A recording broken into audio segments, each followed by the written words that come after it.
被天宝上人一步。这摄神车果然久否成守住也是一个问题。习祖，他老人家不会是巨魔族习雨始祖亲自踏影？此事不会善罢甘休。你所说有假。始祖与你师孙既是世交，九真国本就只有你我二族，好个霸道的天之娇女！ Halo kalian semua, selamat datang di channel Donghua Master. Bagaimana kabar kalian semua? Mimin harap kalian semua baik-baik saja. Dan pada video kali ini kita akan melanjutkan alur cerita dari serial Donghua Renegade Immortal episode ke-67.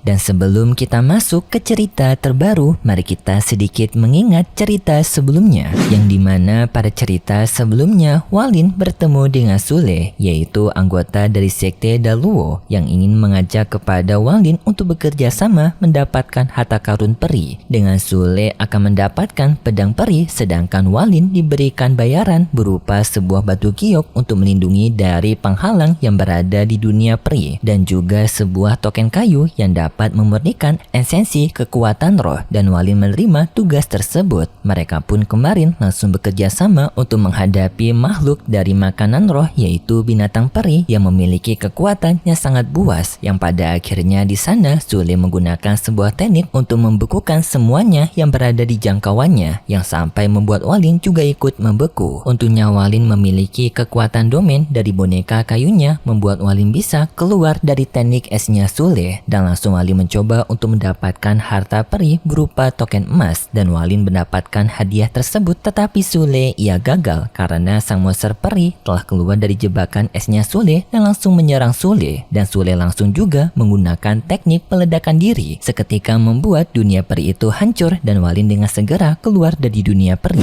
Dan itu merupakan inti cerita pada cerita sebelumnya. Kalau gitu pun sekarang langsung saja kita masuk ke bagian cerita terbaru. Cerita ini berlanjut dengan diperlihatkan Walin yang telah keluar dari dunia peri yang hancur, tetapi pada saat ini Walin mengalami luka karena terkena serangan dari jebakan sebelumnya, membuat Walin berada di kondisi terluka, dan Walin pun dengan segera menggunakan jiwa pengembaranya untuk melindungi Walin sementara waktu. Sedangkan di luar dari pelindungnya Walin, ternyata sekarang sudah banyak orang yang melihat keberadaan Walin berada di kondisi terluka. Mereka semua menyadari kalau Walin sekarang berada di setengah jalan dewa, tetapi pada saat ini ia berada di kondisi terluka, yang membuat mereka tertarik dengan harta yang dimiliki oleh Walin. Banyak orang-orang di sana langsung ingin mengambil kesempatan ini untuk merampok Walin dengan mereka maju menyerang Walin.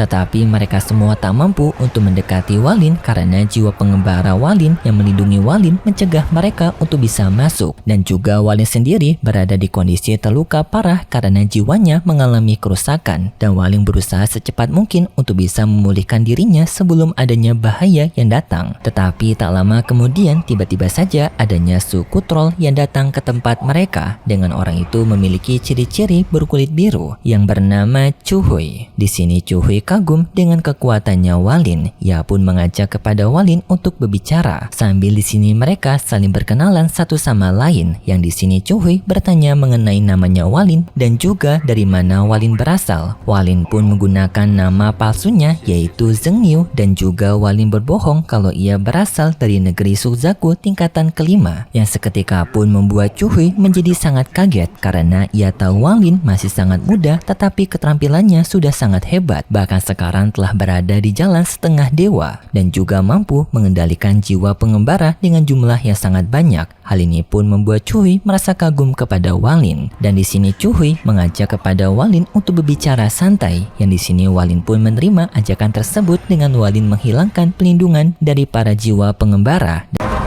Zhengniu，那我就直言不讳了。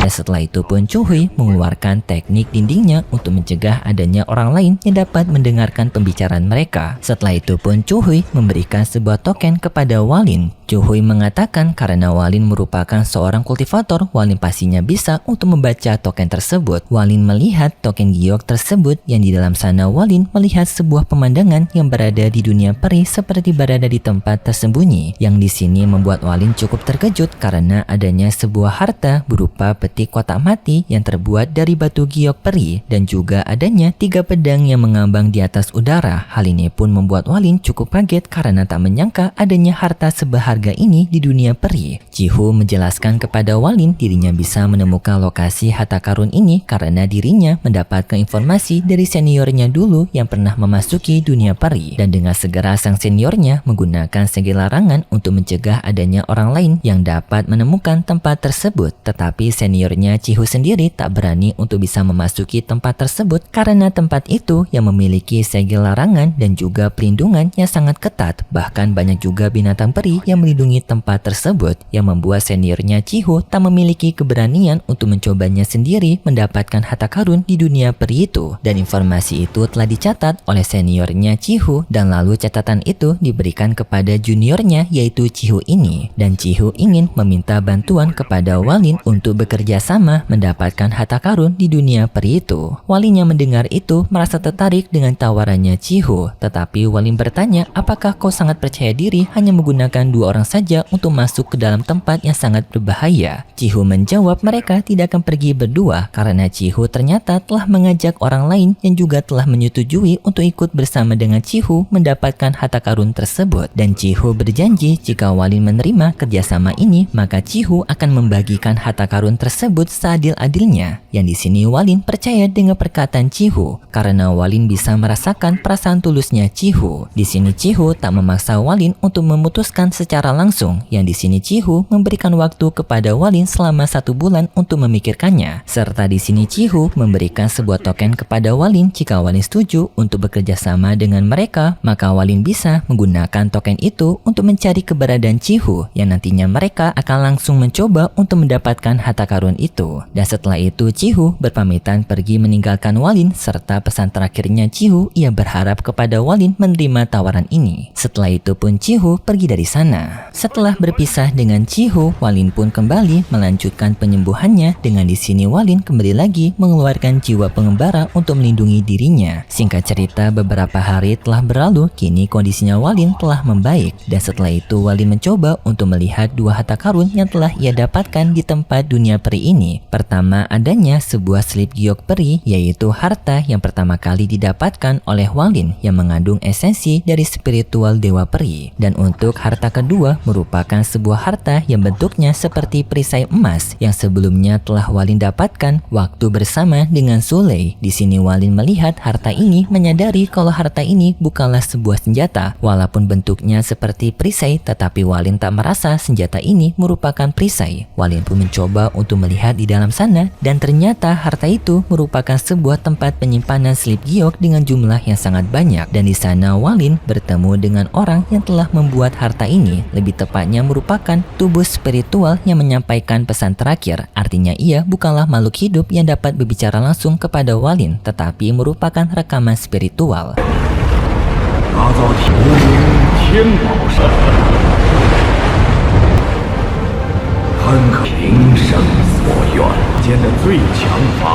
Dengan orang ini memperkenalkan dirinya sebagai Tian Bao yang mengatakan kalau harta ini merupakan harta kebanggaannya yang telah ia buat. Ia telah menghabiskan waktunya hanya untuk mempersiapkan harta ini yang berisikan banyak sekali jumlah slip giok, dan jika dirinya telah tiada maka harta ini akan diberikan kepada siapapun yang layak, dan di sini orang itu adalah Wang Lin. Wang Lin pun merasa cukup senang karena tak menyangka harta sebagus ini akan ia dapatkan. Tetapi setelah itu Wang Lin memutuskan untuk melanjutkan pencairan lagi dengan memasuki dunia dewa peri karena masih adanya waktu untuk mendapatkan keuntungan yang lebih banyak. Lalu pun Walin melanjutkan perjalanannya dengan mencari beberapa fragmen abadi lagi yang sebelumnya telah ia dapatkan dari anggota sekte Daluo. Tetapi di tengah pencariannya Walin, tiba-tiba saja Walin malah mendapatkan masalah dari adanya 2 orang sedang lari dari kejaran orang lain. Dengan di sini adanya seorang pria bernama Simayun yang mengejar seorang pria yang memiliki pakaian kumuh. Pria berpakaian kumuh tersebut meminta tolong kepada Walin. Walin pun dengan segera refleks mencoba untuk menghentikan pertikaian mereka berdua. Pria berpakaian kumuh meminta bantuan kepada Walin untuk melindungi dirinya dari kejaran pria yang berada di hadapannya, yaitu Simayun, karena pria kumuh mengakui bahwasannya Simayun berniat untuk mendapatkan harta karun darinya ataupun mencuri harta karun dari dirinya. Tetapi Simayun menyarankan kepada Walin untuk tidak mengganggu masalah di antara mereka berdua, karena itu lebih baik daripada Walin membuat masalah dengan sesuatu hal yang tidak ia ketahui. Walin setuju dengan perkataan Simayi. Walin pun dengan segera pergi dari sana, tetapi pria berpakaian kumuh tetap memaksa kepada Walin untuk menolongnya. Ia berjanji akan membagikan harta karun dari kristal perinya kepada Walin, tetapi Walin tetap tak ingin untuk ikut campur dalam masalah mereka. Tetapi sangat berjengkelnya, pria berpakaian kumuh ini tetap memaksa kepada Walin dengan mengatakan, jika kau tak ingin membantuku, maka aku akan membuat masalah untukmu. Yang di sini si pria berpakaian kumuh langsung melemparkan kristal perinya ke tempat Walin untuk menjebak Walin agar Simayi mengejar Walin. Untungnya Walin telah menyadari hal tersebut, dirinya langsung menghentikan kristal peri tersebut dan langsung diberikan kepada Simayi. Melihat kebaikan Walin yang tak ingin mengambil kristal perinya, Simayi langsung memberikan hormat kepada Walin dan mereka berdua setelah itu saling berkenalan. Dengan di sini Walin tetap menggunakan nama palsunya yaitu Zheng Niu. Sebagai ucapan terima kasihnya Simayu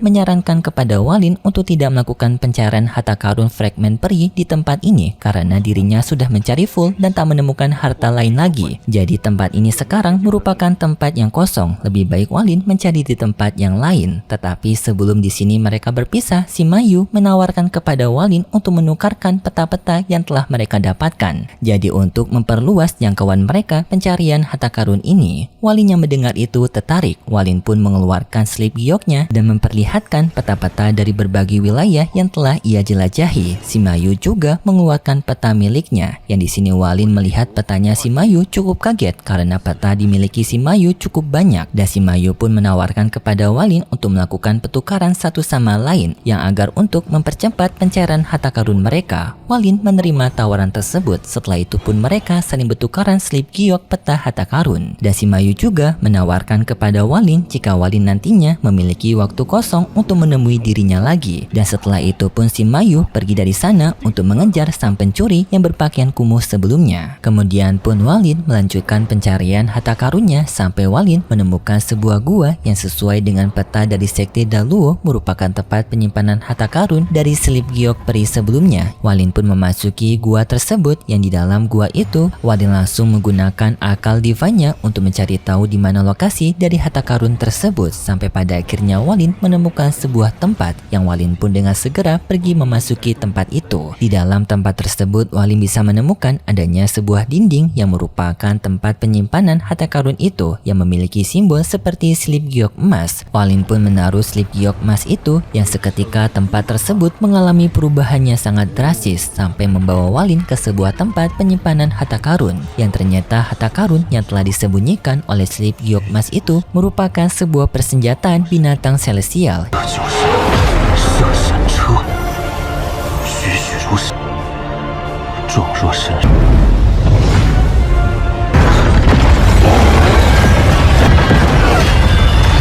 看过神识海中的九头蛟龙还要强，光是那最小的兽魂。 Yang kedatangannya Walin langsung membangkitkan persenjataan itu dengan mengeluarkan roh binatang celestial menyerang ke arah Walin. Untungnya roh binatang itu dijerat oleh rantai membuat mereka tak bisa menyerang Walin. Walin sangat tertarik dengan senjata ini. Walin pun mencoba untuk menjinakkannya menggunakan akal divine-nya. Walaupun awalnya merasa kesulitan, tetapi Walin pada akhirnya bisa menjinakkan salah satu roh binatang celestial tersebut. Yang lalu Walin pun mendapatkan satu dari dua senjata roh binatang itu. 想必天宝上人也不这摄神车果然久否成守住也是一个问题。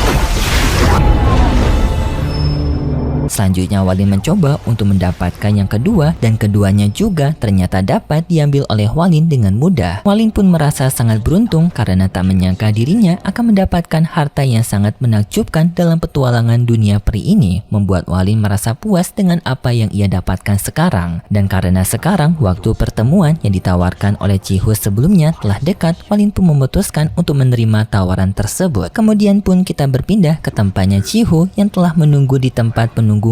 Yang di sini Cihu telah mendapatkan tamu pertama yang akan membantu dirinya dalam misi ini, yang ternyata itu merupakan Red Butterfly. Tetapi Red Butterfly datang dengan perasaan dingin, mengancam kepada Cihu jika Cihu berani menipu dirinya dan tak bisa menemukan harta dari giok peri itu, maka ia akan sangat marah kepada Cihu. Cihu menenangkan kepada Red Butterfly dirinya tak akan menipu Red Butterfly, apalagi mereka itu memiliki keturunan yang saling menghargai satu sama lain. Dirinya tak mungkin akan mengkhianati ikatan tersebut. Dan di sini Cihu meminta kepada Red Butterfly untuk menunggu satu orang lagi yang merupakan Zheng Niu alias Walin. 好个霸道的天之娇女！ 既是习主亲自所见， 此次若是我们三人同行，曾兄， 朱雀血。 Dan tak lama kemudian pun Walin datang ke tempat mereka, tetapi kedatangannya Walin langsung diancam oleh Red Butterfly karena ia kenal pria ini. Bukannya kau orang yang sebelumnya menghajarku? Tetapi sayangnya ceritanya setelah itu bersambung cuy. Cukup menarik sekali, mimin rasa ya hubungan antara Red Butterfly dan juga Walin ini kayaknya bakalan akur lah di masa depan, karena pada saat ini mereka berdua kerjasama. Dan biasanya jika adanya karakter perempuan dan karakter laki-laki bekerjasama, itu biasanya bakalan dijodohkan sama produsernya cuy. Tapi ya nggak tahu juga. Kalau gitu pun terima kasih buat kalian semua yang sudah menonton video ini sampai akhir. Jika kalian suka dengan video kali ini, bisa beri like serta subscribe, dan sampai jumpa di video selanjutnya. See ya.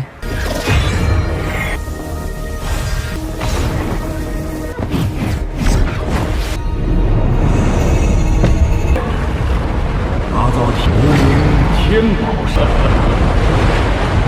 华山修为，断然无法做到。